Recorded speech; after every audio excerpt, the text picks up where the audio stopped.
கர்த்தருடைய பரிசு நாமத்துக்கு மகிமை உண்டாவதாக.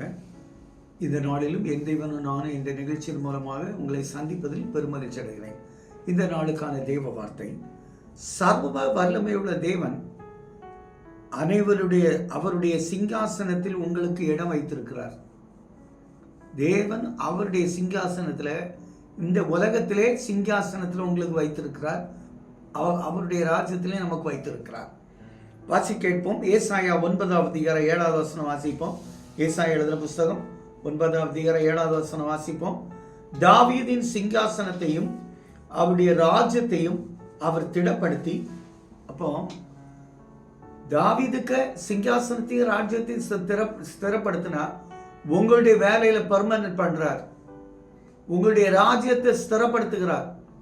இதுவரை பலவீனப்பட்டிருக்கோம், ஒரு பிடிமானம் இல்லாமல் இருந்திருக்கோம், இனிமே ரொம்ப ஸ்ட்ராங்கா இருக்கும். பாருங்க எவ்வளவு அழகா நல்ல கர்த்தர் இது முதல் கொண்டு என்னென்னைக்கு நியாயத்தினாலும் நீதியினாலும் நிலைப்படுத்தும்படிக்கு, பாருங்க நியாயத்தினாலும் நீதியினாலும் உங்க வீட்டை நிலைப்படுத்தும்படிக்கு அவருடைய கர்த்தத்தின் பெருக்கம், அதன் சமாதானத்துக்கு முடிவில்லை. கர்த்தத்தின் பெருக்கத்துக்கும் சமாதானத்துக்கும் முடிவில்லையா? அந்த கர்த்தத்துவங்கிறது ஒரு வித்தியாசமான வேர்டு, அது அழகான வேர்டாகும். பாருங்க சும்மா ஒன்றும் இல்லை. கர்த்தத்தின் பெருக்கம் என்னது? சமாதானத்துக்கு முடிவில் கர்த்தருடைய வைராக்கியம். சர்வ வல்லமை உள்ள கர்த்தர் தம்முடைய ஜனங்களின் மீது ஆழ்ந்த அன்பு வைத்திருக்கிறார்.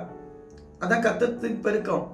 உங்க மேல அன்பு வைத்திருக்கிற கர்த்தர், எல்லாவற்றிலும் உங்க தேவைகளை பெருக பண்ணுகிற கர்த்தர். சும்மா ஒன்றும் இல்லை. அது எவ்வளவு அழகா சொல்ல பாருங்க. சமாதானத்துக்கு முடிவில்லை. சேனைகளின் கர்த்தருடைய வைராக்கியம் இதை செய்யும். எதையும் கர்த்தருடைய சேனையுடைய கர்த்தரின் வைராக்கியம் உங்க பிள்ளைகளுடைய வேலையை ஸ்திரப்படுத்தும். சேனைகளின் கர்த்தருடைய வைராக்கியம் உங்க பலவீனங்களை எடுத்து போடும். சேனைகளின் கர்த்தருடைய வைராக்கியம் உங்க பிள்ளைகளுடைய திருமணங்களை ஃபிக்ஸ் பண்ணும். சேனைகளின் கர்த்தருடைய வைராக்கியம் உங்களுக்கு கடன் இல்லாத வாழ்வை கொடுக்கும். சேனைகளின் கர்த்தருடைய வைராக்கியம் நீங்க ஒர்க் பண்ற இடங்கள்ல பிரச்சனை இருக்கா, அதை மாற்றி தரும். கர்த்தர் அப்படி உங்க கூட இருப்பார். மகிழ்ச்சியா இருங்க, கர்த்தர் உங்களோடு இருப்பார். எங்களால தகப்பனே, உங்க வைராக்கியம் இந்த பிள்ளைகளை ஆசீர்வதித்து நன்மை செய்யும் நல்ல பிதாவே.